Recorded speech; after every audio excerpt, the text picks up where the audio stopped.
Sejatine wong sing ngugemi ajaraning agama iku dudu mung akeh ibadah lan dawa-dawane donga, nanging nalika budi pekertine saya luhur tansah andhap asor lan ora gawe lara atine liyan.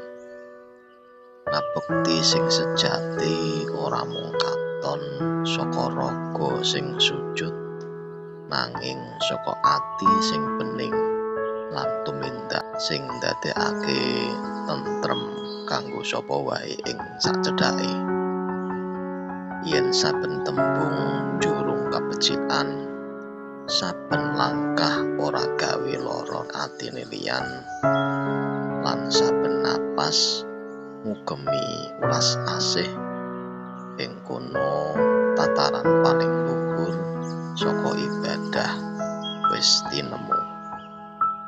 Nalika kawruh agama ora mung dingerteni, nanging diwujudake ing laku saben dina.